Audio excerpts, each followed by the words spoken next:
So I have gotten some requests about how our budget works, how we do the budget, how we come up with these numbers. So we're going to be talking about all of this. This is going to be an in-depth video, detailed video about our budgeting system and all of that. So let's just get started.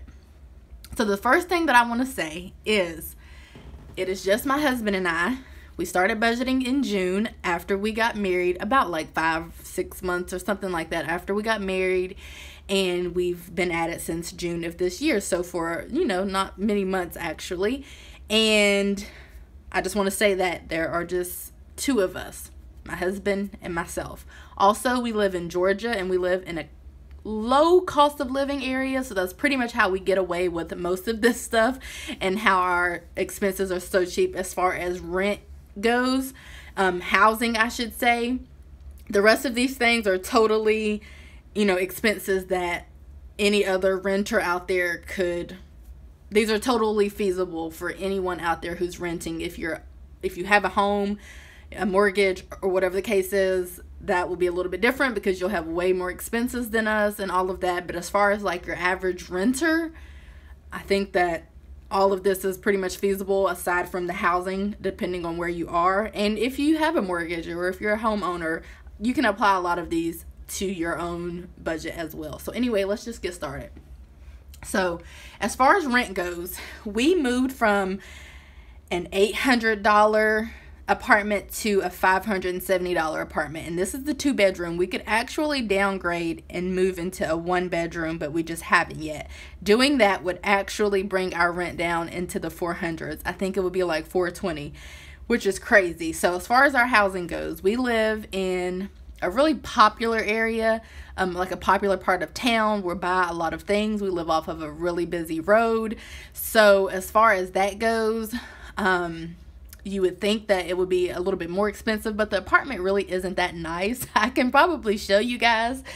Well, it always looks dirty. I feel it. Well, not dirty. It's really not that like clean at all times, but I could probably show you guys at some point. But it's really not that nice. I swear to you. Like, even if I showed you just a little bit of my room. Oh, it's too zoomed in. If I showed you just a little bit of my room. Oh, that's as far as the tripod will take me. Oh, it's continuing to go. So this is basically my room, and I'm at my craft area and all of that. The place really isn't that nice. It just kind of looks a little bit nice because of like the decor and stuff, especially in my room. The rest of it definitely isn't that nice. But anyway, as far as that goes, yeah, it's really not that nice. So we have a decent apartment and we pay a decent amount for rent. I would say the amount of rent that we pay actually matches up to where we live. But anyway, my only tip as far as that goes is to search for places that have cheaper rent, even if that means you have to live a little bit outside of where you work or outside of the city that you used to live in or whatever the case is. If you have to move a little bit for only temporarily, of course this is only temporarily. Renting should always be temporarily. So if you have to temporarily rent a less fancy place for a short amount of time, then definitely go ahead and do that. Like I said, we went from 800 to 570, so we saved ourselves some money right there. Also, the water is included. So another tip is to try to get as many utilities included as you possibly can. That is going to help tremendously. Try to get utilities included. I've lived in a few different states. I've lived up north and all of that, and I've always paid about this much for rent, actually. Even when I was renting a house or renting an apartment. Another tip is to share your space. If you have to stay at home, I know a lot of people look down on that, but if you have parents who can allow you to stay home and get your financial situation in order. If you have to move into someone else's home, maybe not a parent's, if you have to, get a roommate, move someone into your home, any way you can cut down your cost of living. I'm going to explain to you at the end of this why that's important. Any way that you can do that is going to be super, super, super helpful and beneficial. And those are my tips as far as that goes. Now, next we have our cell phone. So we switched from postpaid to prepaid. So we have AT&T. AT&T runs off as AT&T prepaid. It runs off of AT&T's towers, obviously. We pay about $38-ish a piece. We have 6 gigabytes of data for myself, and my husband has 6 gigabytes as well. We have plenty of, unlimited talk, unlimited text. We have plenty of data and talking and texting. We don't need any more. So we pay $75.75 actually. You can get Cricket, you can get Boost Mobile, you can get Straight Talk. All of those prepaid companies are going to be your go-to. And my one tip, aside from paying off your installment plan if you have one, because if you own your phone and you're not under contract, you can go get on any prepaid plan that you want basically. But my one tip is to try to get your phone unlocked from your current carrier. So if you're with AT&T postpaid, like the regular AT&T, go ahead and try to get your phone unlocked, because they'll unlock it for you for free.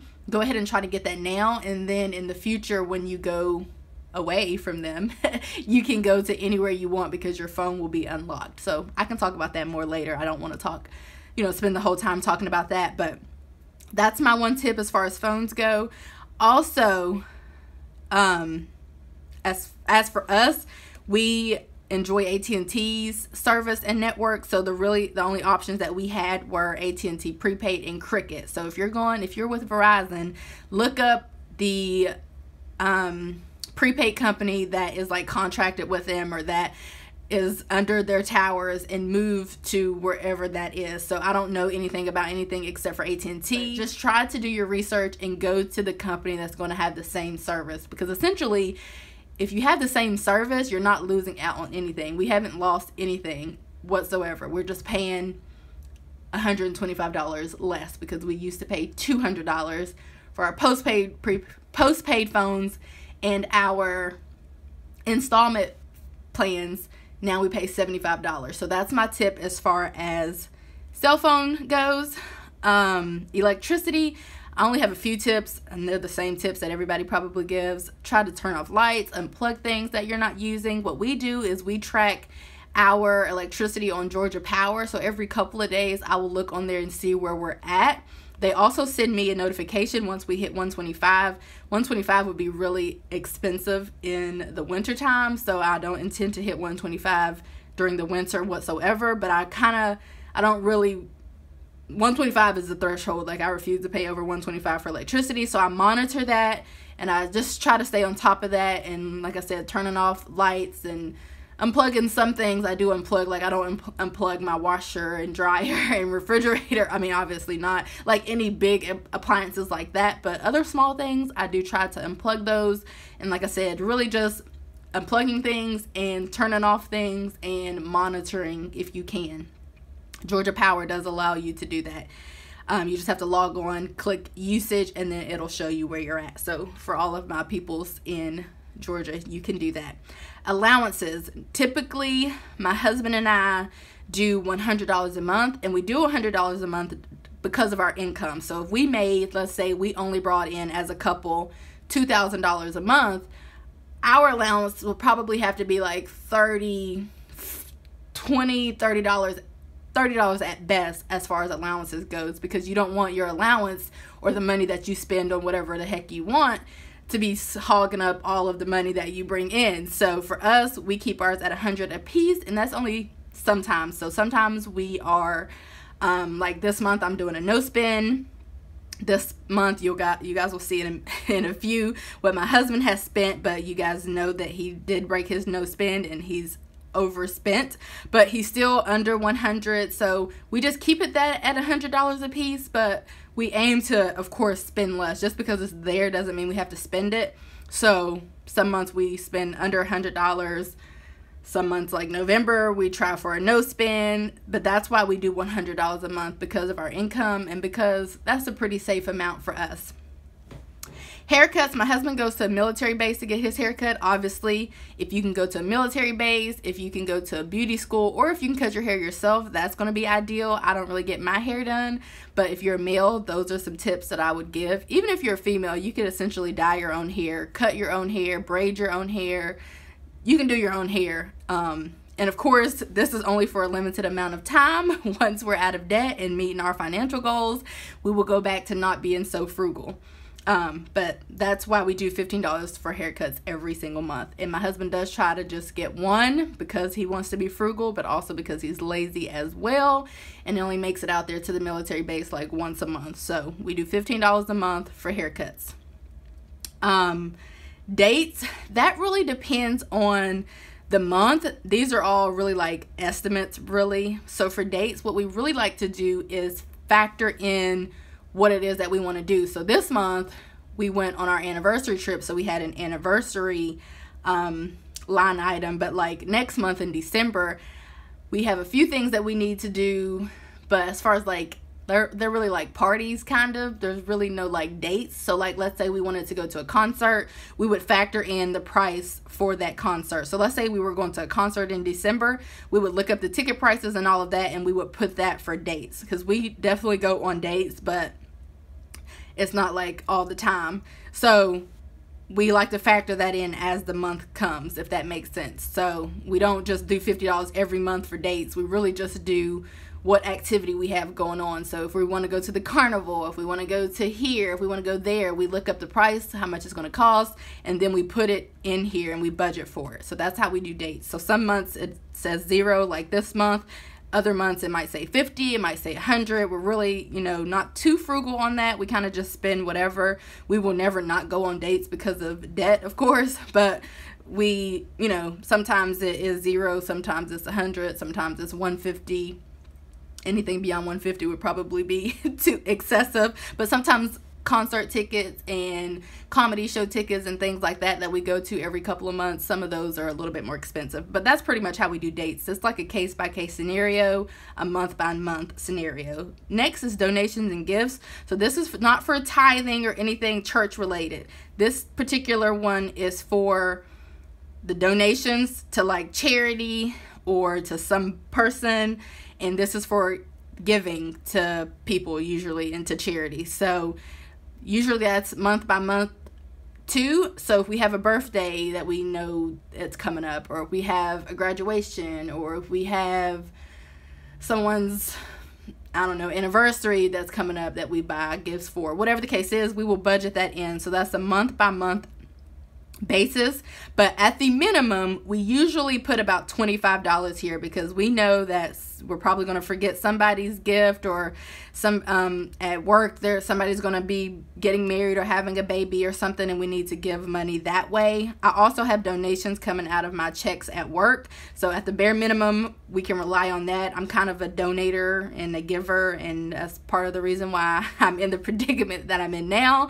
I've always kind of given money freely. That's just who I am as a person, but I'm trying to like rein that in a little bit. So anyway, most months it turns out to be like $100, but at the minimum we will do $25 a month, and it is case by case. Toiletries. Now a lot of people ask about this.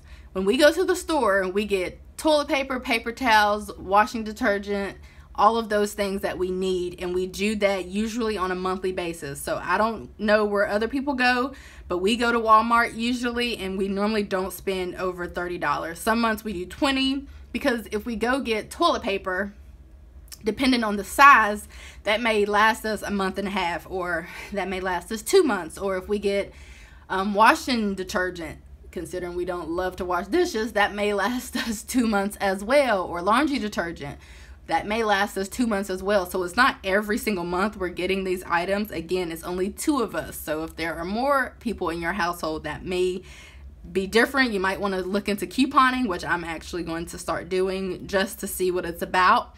I don't have any goals of being like an extreme coupon or anything, but that's what toiletries. So that's anything household related. So our shower curtain came out of there. If we need Drano, or like any kind of like household item comes out of toiletries. Miscellaneous, now we usually do anywhere from $50 to $100 a month.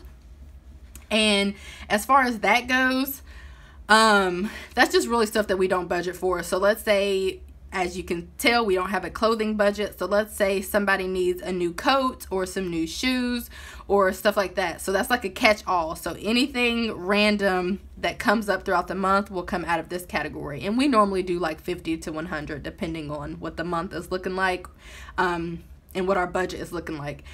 Next is personal trainer. Of course, I meet with a personal trainer twice a week right now, and that's just what I pay through the gym that I go to. So of course, nobody needs a personal, I mean, everybody, like, this isn't that important for other people, only probably for me and, you know, some other people out there also. But we just started paying that in September, and that's just how much it is for the session. So I can't really get around that. I could go to another gym and all that other extra stuff, but I actually just joined this gym, so I don't think I'll be leaving until the contract is up. So I'll be paying for that personal trainer until I'm skinny, probably. So hopefully that's in like a year. I don't know. Gym is $20, so that is for basically it's for my husband and myself. So of course I could get my own membership for $10 and just do that, because my husband doesn't go to the gym anyway, so I could totally do that. But places like Gold's Gym, which is what I'm with, who I'm with, Planet Fitness, all of those kinds of places, you can get a cheap membership for certain. So most of the time you can get one for $9.99 or $10. So I used to be with the YMCA, actually. That was like $60 a month. So that's a way to save there. Not saying to leave the YMCA, but just to find like a more frugal gym. Anyway, I don't really work out at the gym anyway. I go to the gym, but I pretty much work out with my personal trainer. I really don't even like take advantage of any of those things. Although I'll say Gold's Gym, well, mine anyway, one of mine has a child care place. So I mean, that's pretty cool. I mean, for $20 a month or $10 a month, I feel like that's a steal. So for gas, we typically do $120 a month, so I fill up every week for about $20. My husband fills up at the beginning of the month for about $30. That's because he drives up the street to work, and I drive I drive like 30 minutes to work, depending on the day. So that's where we get our gas budget from. If we were going to on a date a couple hours away, or going home for, 8 hours away, or going someplace for 6 hours away, we would factor that in. But for the most part, each month it is $120, and we're normally a little bit under. Gas here is like $2.15 right now, so that is why that's $120. Typically we could do a little bit less, like when gas is back down to below $2, but that's where we get our gas budget from. Car insurance, we are with Progressive. I searched high and low. It took me like weeks. I called Allstate, I called Progressive, I called State Farm, I called Nationwide, I called everybody, and they told us that for the two of us and for the coverage that we need, which is the maximum coverage, they would be able to do $170 a month. Or of course I could pay the premium in full. Next month we will pay our premium in full, and our premium has gone down about $160. So if I were going to be paying it on a monthly basis, I would actually be paying about $155, somewhere around there, but we're going to pay it in full. As far as car insurance goes, obviously that depends on where you're at, obviously, what kind of car you drive, who all you're insuring, how much coverage you want, all of that. So I say just figure out what kind of coverage you want, and like figure all of that out, and then start calling all of these people. I was doing some quotes online, but that's kind of annoying. I'd rather just talk to people, so I just started calling everybody and having them give me quotes, and Progressive was the cheapest, which is great because I've been with Progressive since I got my first car. Life insurance, so we have Fidelity, and the only reason why we went through Fidelity was because through Progressive, like Fidelity is like linked up with Progressive, but you don't get any kind of like discount for having Fidelity because it's not like Progressive. So but they do like recommend Fidelity, so we called them. This is for the two of us.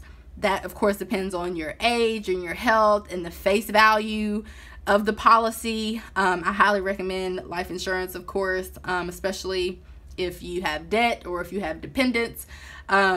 So we have life insurance, and we pay $42 a month. That's for the both of us. Mine is like a little bit higher than my husband's, due to my family history, I think, and his is lower than mine, but altogether we pay $42. We could get that a little bit cheaper, but not by much, so we just leave that alone. And we pay this on a monthly basis because paying it in full would not save us any money, so we just pay it monthly. Again, for rent insurance, we are with Liberty Mutual, and we pay $148 a year. That's how much it is a year, but we did not pay that in full the last time. We are paying that on a monthly basis, and so we actually pay $2 extra for our monthly installment. So it's really like $12, but we're paying $14. So in May, whenever it's time to pay this again, we do intend to pay that in full and save us $24 a year. So that's what's happening with renter insurance. Again, it was cheaper for us to separate all of these instead of bundling them together. For other people, you may find luck bundling them together, but we didn't find any luck doing that. As far as groceries, we are trying the $100 per month for food per person, and honestly, it's actually working out pretty well. This is our first attempt at that. So really, once a week, I go in the grocery store and I just get whatever we need. So what has really been happening is the first week I go and I get lots of meat and then some sides and the other little small things that we need, like snacks and stuff like that. And then on the second week, I will go and I will get any more meat if we need it, if we need any. And I will get more food such as fresh produce, kind of like those weekly things, milk and stuff like that. And then the third week I will re-up on I will re-up on the meats. And then the fourth week I have been going and getting, you know, fresh produce and all of that. So that's pretty much how that's been working out. It's been working out really well, honestly. So I think we're going to try to stick to that.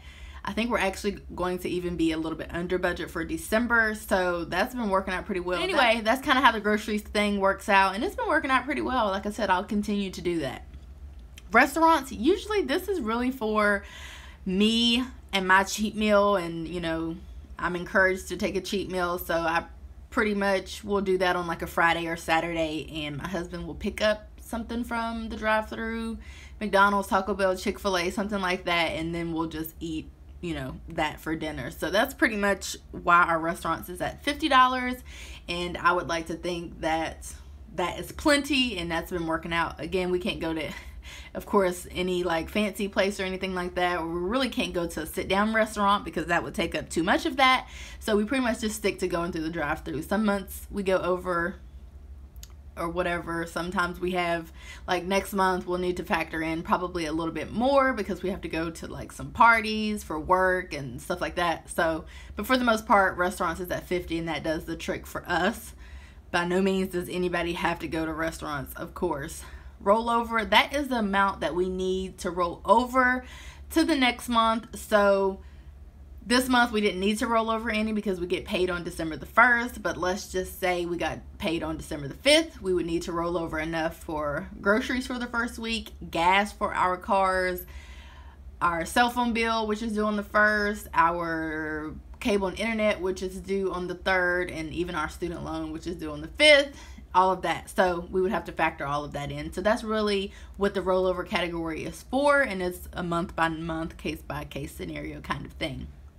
Now, cable and internet, we do have Comcast and Xfinity. Oh, by the way, we do almost all of our shopping at Walmart. We ventured out into Aldi, but we kind of don't really like going there. So we do all of our shopping for like toiletries and groceries at Walmart. But anyway, as for cable and internet, we are with Comcast and Xfinity. We pay $5 for a regional sports package, and then the base pay for our cable and internet is $100. So internet's about $50, cable is about $50. We have not canceled that and probably never will, because that is just, I'm not a TV, like I don't ever watch TV. Like I don't care if I ever I wouldn't care if I owned a TV or had cable whatsoever, but my husband does enjoy that. And honestly, that's that one thing, aside from our allowance, that's that one thing that keeps the motivation going. And especially for my husband, because he loves sports, and that's the one thing that keeps him motivated to, you know, not feel like he's too restricted. So we do keep the cable and internet. So the one thing that I want to talk about is this here. So currently our housing, which is rent, water, really just rent, our housing is about 6 to 7% of our income, if that, maybe like 5%. It really just depends on the month because our income is variable. So some months it may be like 8%, but for the most part it's about 6 to 7%. Our costs of living is super cheap and the amount of our income that goes towards our housing is little to none, basically. So that means we have a lot more money in our budget. Some people have mortgages and some people live in high cost of living areas, so they're looking at like 25, 35, 40, even 45% of their income going towards their housing, which would make it really difficult to pay off debt and to save and to do all those other things because your housing category is sucking up almost all of your money. I don't have tons of tips for people who are in those situations. I just know that even if you can't get down to 6 to 7%, which would be a stretch, maybe you could do like 25%, which is really recommended, which is about 1/4 of your income. If you can maybe get your housing down to 1/4 of your income, you're going to have so much more money to live off of and so much more money to pay off debt and do all of those things. So that means that if you have to move in a roommate, you guys can split the cost, and that might help with getting your housing costs down some. Or if you have to move back in with your parents, but you pay a little bit of rent, let's say, or you pay some utilities or whatever, that's going to help free up tons and tons of money. So that's like my number one trick, honestly. If I had somebody I could move in with, I would probably do it if it's rent free. If I wouldn't move in with someone and pay $250 for rent or $300 for rent when I might as well just stay here or move into a 1-bedroom of my own. But if you could move in with your parents or somebody and, you know, kind of live rent free or whatever the case is for a short period of time or a temporary period, I would recommend that. And I guess the thing that I want to emphasize is that all of this is temporary. This is not like a lifelong thing. Of course, if you have a mortgage and all of that, that might be, you know, it might be a little bit difficult to decrease your housing and stuff like that. But for the most part, especially if you're a renter, the things that I just went over and the tips and things, these are really just temporary. Even with the allowances, when we're out of debt, I'll probably spend whatever the heck I want to spend, if I'm being honest. But although I've never really like spent a lot of money on things, once we're out of debt, we'll probably be in a house. I'll probably spend all my money or all of our money on making our house cute. That's like my main motivation for getting out of debt, is getting into a house and decorating it and like upgrading my little room and like all of that. But, you know, or my husband doesn't have to drive all the way to the military base to get a haircut. Maybe he might just sometimes go up the street to the barber that he went to for a long time and get a haircut, which is more expensive. Or maybe we went on more dates, or maybe, of course, I'm going to be donating and giving lots more money. Or maybe we don't get some off-brand toiletries. Maybe we get some fancy stuff. I mean, it really just, I think the thing that you have to remember is that this is temporary. So you have to see it that way before you make any real changes. Like, I know nobody wants to live at home with their parents for like the rest of their life, but you have to remind yourself that if you can go back home and live there for, I don't know, a year and a half, 2 years, until you save up money or you pay off debt or you have a down payment for your house or whatever the case is,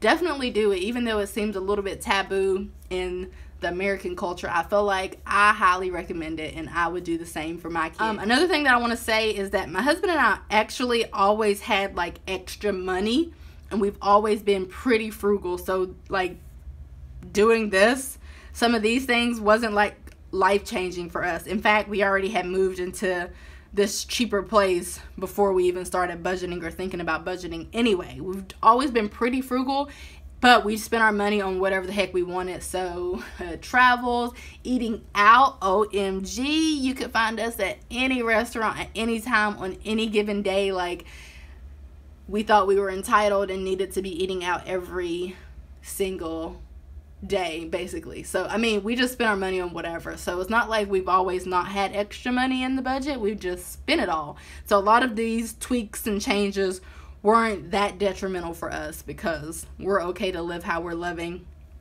for X amount of time in order to be able to achieve financial freedom and peace. But anyway, this is our budget explained. I know this is really long, but I hope that you guys learned from this.